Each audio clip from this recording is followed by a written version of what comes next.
Hi guys, welcome to village girl Soni channel. कैसे हो आप सब? होप आप लोग अच्छे होंगे। गाइज, आज मैं अपनी एक रियल स्टोरी आप सभी के साथ शेयर करना चाहती हूँ। देखो, आप सभी को पता है कि मैंने ऑफिसर के तौर पे, प्रोफेशनली ऑफिसर के तौर पे बैंक ज्वाइन किया था। और मैंने ज्वाइन किया था 2021 में। जब मैंने ज्वाइन किया था तो मेरे अंदर बहुत सारे डर थे कि मैं कैसे काम करूँगी, क्योंकि मुझे मेमोरी लॉस की प्रॉब्लम है। मैं चीज़ों को जल्दी याद नहीं कर पाती हूँ। मैं रिपीट मोड में करती हूँ कोई काम, तब जाके मुझे याद होता है। 15 बार, 20 बार, 30 बार ऐसे मुझे किसी भी चीज़ को करना पड़ता है रिपीटेशन में, तब जाके मुझे वो याद होता है। तो मैंने जब काम स्टार्ट किया तो सेम प्रॉब्लम मुझे ब्रांच में भी फेस करने को मिली। कोई भी मेनू मैं करती थी, मेनू का यूज़ करती थी ब्रांच में, तो मैं हमेशा उसे हर दिन भूल जाती थी। मतलब आज यूज़ किया, अगर 2 दिन वो मैंने यूज़ नहीं किया तो तीसरे दिन मैं भूल जाती थी। तो मुझे इतनी ज़्यादा प्रॉब्लम फेस करने को होती थी कि मुझे लगता था कि मैं कैसे सरवाइव कर पाऊँगी। और इससे भी बड़ा डर मेरे मन में था कि मैं हमेशा अपने ब्रांच मैनेजर से बोलती थी, सर चाहे कुछ भी हो जाए मैं ब्रांच मैनेजर नहीं बनूंगी, पूरे लाइफ टाइम मैं प्रमोशन नहीं लूँगी, मैं स्केल 1 के तौर पे काम करूँगी और जितना सैलरी आता है उतने से संतुष्ट रहूँगी, लाइफ हंसी खुशी अपनी व्यतीत करूँगी। तो मेरे वो सर हमेशा मुझे ये बोलते थे कि देखो सोनी, ब्रांच मैनेजर बनने से कभी मत डरना, ये कभी मत सोचना कि तुम्हें ब्रांच मैनेजर नहीं बनना है। वो बार बार मेरे मन में यही बात डालते थे। मैं डेली उनसे डिस्कस करती थी कि सर आप कैसे इतना हैंडल कर लेते हो, कुछ भी हो जाए ब्रांच मैनेजर तो मुझे बिल्कुल नहीं बनना है। लेकिन हमेशा वो यही बात बोलते थे कि ब्रांच मैनेजर बनने से कभी मत डरना सोनी, कभी नहीं, चाहे कुछ भी हो जाए, अगर तुम्हें ब्रांच मैनेजर बनाया जाता है तो डरना नहीं है। ओके। अब वो हर दिन मैं उनसे निगेटिव बोलती थी, वो मुझे पॉजिटिव बोलते थे। अब हुआ क्या कि 1 साल बाद उनका ट्रांसफ़र हो गया। इसके बाद एक और ब्रांच मैनेजर सर आए जो 5-6 मंथ मेरे ब्रांच में रहे। उसके बाद उनके जाने के बाद, यानी कि सेकंड ब्रांच मैनेजर के जाने के बाद, मेरा ऑलमोस्ट 2 वर्ष पूरा हो चुका था। एक मंथ बाकी थे। उसके पहले मुझे ब्रांच मैनेजर बना दिया गया। पिछले 5 महीने से मैं ब्रांच मैनेजर के तौर पर कार्य कर रही हूँ। अब इस स्टोरी को बताने का मतलब क्या है? देखो गाइज, हमेशा लाइफ में 2 चीज़ अप्लाई करना, या तो जीत मिलेगी या तो हार मिलेगी। बीच वाला रास्ता तुम्हें कभी अप्लाई नहीं करना है।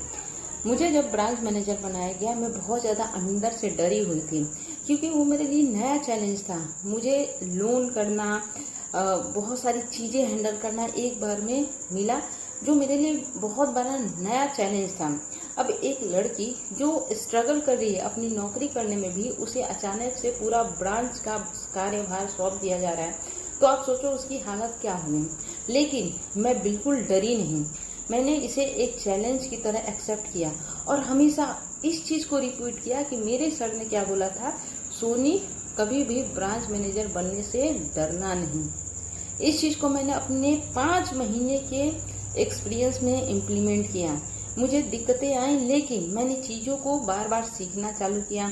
लोन कैसे होता है वो सीखा, car loan, bike loan, KCC loan, सारी चीज़ें मैंने 5 महीने में धीरे धीरे करके सीख ली। अब ये समय आ गया है कि मैं सारे लोन पर डे कर रही हूँ, चाहे वो केसीसी लोन हो गया, या फिर प्रयास करती हूँ कि मैं पर डे लोन सैंक्शन कर ही दूँ, जो भी अच्छे कस्टमर हों। तो हमारे मन का डर हमें, हमारी जो पोटेंशियल है, हमारी जो क्षमता है, ठीक है, वो डर हमें खींचता है उस क्षमता के उच्चतम कोटि के लेवल तक जाने से। लेकिन वही अगर हमें कोई पुश कर दे, या फिर हम अपने आप को पुश कर दें कि नहीं, इट्स ओके, मैं ये भी फेस कर लूँगा, मैं ये भी चैलेंज को पार कर लूँगा, मैं ये भी चैलेंज को एक्सेप्ट करता हूँ, मैं इस चैलेंज में भी मेहनत करूँगा, मैं इस चैलेंज में भी 100% दूंगा, तो सफलता जरूर मिलती है गाइस। मैंने ज़िंदगी में जितने भी काम किए वो मेरे लिए नए हैं, नए, एवरीथिंग सबके लिए नए होते हैं। लेकिन मेरा जो लाइफ है ना, मैंने जो अपनी ज़िंदगी में जो काम किए हैं ना, वो नेक्स्ट टू इम्पॉसिबल हैं। फिर भी मैंने वो सारी चीज़ें अचीव की। पता है कैसे? अपने ऊपर भरोसा रख के, अपने ऊपर ड्रीम सर्कल करके, अपनी इच्छा शक्ति को मजबूत करके। मैं हमेशा सोचती हूँ ये काम मुझे मिला है, मैं करूँगी। या तो मैं जीतूंगी या फिर मैं हारूंगी, बीच वाला रास्ता मैं कभी यूज़ नहीं करती हूँ।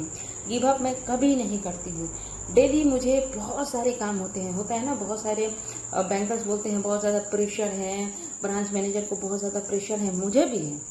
मुझे भी daily car loan, bike loan, बीमा, ATM, digitalisation, loan recovery, NPA reduction, बहुत सारी चीज़ें टारगेट मिलती है। दिन भर में मुझे 100 कॉल्स आते हैं, लेकिन मैं उनसे घबराती नहीं। मैं ये सोचती हूँ कि मैं सारे टारगेट पूरे ना कर पाऊँ, लेकिन मैं सारे टारगेट्स पूरे करने के प्रयास तो करूँ। मैं ऐसा नहीं होता कि फ़ोन कॉल आया, ये टारगेट पूरा करना है, तो मैं सोच लेती हूँ पहले ही कि अरे कैसे होगा, ये पॉसिबल नहीं। मैं ये सोचती हूँ 100% ना हुआ सही, 50% का तो होगा, 80% तो होगा, मैं प्रयास तो करूँ, है ना। होना ना होना वो बात की बात है, लेकिन मैं ईमानदारी से प्रयास तो करूँ। तो जब आप ईमानदारी किसी चीज़ में डालते हो, चाहे वो पढ़ाई में हो, चाहे वो नौकरी में हो, चाहे वो आपकी पर्सनल लाइफ में हो, अगर ईमानदारी आप डालते हैं ना, कोई भी चीज़ मुश्किल नहीं है गाइस। कोई भी चीज़ को लेकर आपको टेंशन नहीं होगा। अगर आप अपने काम से प्यार करते हैं, अगर आप अपनी पढ़ाई से प्यार करते हैं, और हमेशा याद रखना गाइस, हमेशा हमेशा 2 ही चीज़ लाइफ में करना, या तो जीतना या तो हारना। गिव अप नहीं करना। हारोगे तो भी कोई बात नहीं, दिल में संतुष्टि रहेगा, मैं मेहनत करके हारा।